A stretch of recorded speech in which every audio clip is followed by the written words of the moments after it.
माँ लक्ष्मी ने क्यों छोड़ा वैकुंठ धाम? अहंकार, धर्म और समुद्र मंथन की पूर्ण कथा। पुराणों में कहा गया है कि सृष्टि का संतुलन केवल शक्ति या वैभव से नहीं, बल्कि धर्म, विनय और मर्यादा से चलता है।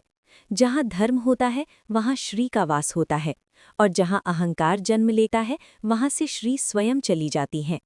यही सत्य एक समय देवताओं को भी समझ में आया, जब महालक्ष्मी ने स्वयं वैकुंठ धाम को त्याग दिया। वैकुंठ धाम जहाँ न दुख है, न भय, न मृत्यु, जहाँ साक्षात भगवान विष्णु शेष नाग पर विराजमान रहते हैं और माँ लक्ष्मी उनके चरणों की सेवा करती हैं।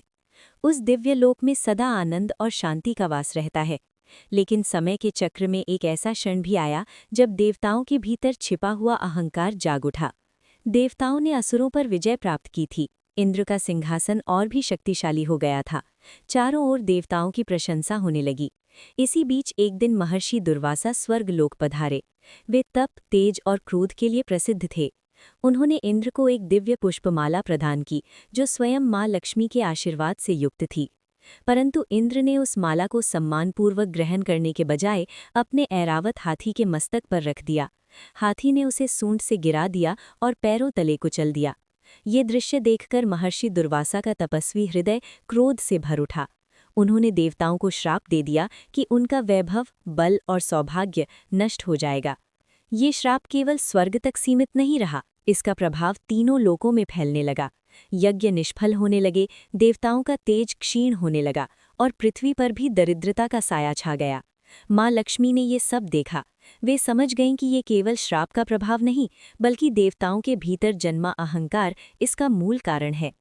माँ लक्ष्मी ने सोचा, जहाँ धर्म और विनय नहीं, वहाँ मेरा वास कैसे हो सकता है? लक्ष्मी केवल धन नहीं है, वे सदाचार की प्रतीक हैं। उन्होंने निर्णय लिया कि जब तक देवता अपने आचरण को नहीं सुधारेंगे, वे वैकुंठ में नहीं रहेंगी। एक शांत क्षण में बिना किसी को बताए माँ लक्ष्मी ने वैकुंठ में धाम छोड़ दिया और क्षीर सागर की ओर चली गईं। उनके जाते ही स्वर्ग सूना पड़ने लगा। देवताओं के भवनों की चमक फीकी पड़ गई। इंद्र का ऐश्वर्य नष्ट होने लगा। इधर असुरों ने इस अवसर को पहचाना और देवताओं पर आक्रमण कर दिया। देवता पराजित होकर भगवान विष्णु के शरणागत हुए। तब भगवान विष्णु ने उन्हें समझाया कि ये सब उनके अहंकार का परिणाम है। लक्ष्मी को पुनः प्राप्त करने के लिए उन्हें तप, धैर्य और सहयोग का मार्ग अपनाना होगा। भगवान विष्णु ने समुद्र मंथन का उपाय बताया। देवता और असुर दोनों मिलकर मंथन करेंगे। मंदाराचल पर्वत मथानी बना, वासुकी नाग रस्सी बने। मंथन आरंभ हुआ। मंथन के दौरान सबसे पहले हलाहल विष निकला, जिससे तीनों लोक संकट में पड़ गए। तब भगवान शिव ने उसे पीकर सृष्टि की रक्षा की।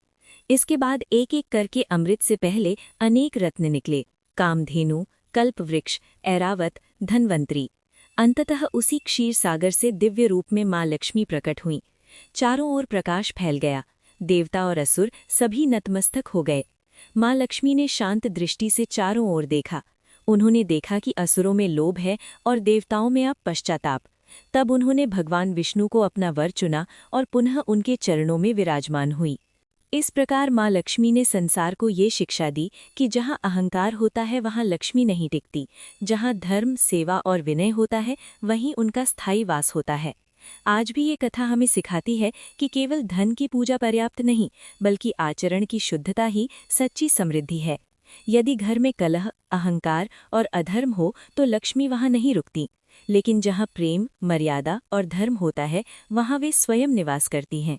जय श्रीहरि, जय माँ लक्ष्मी।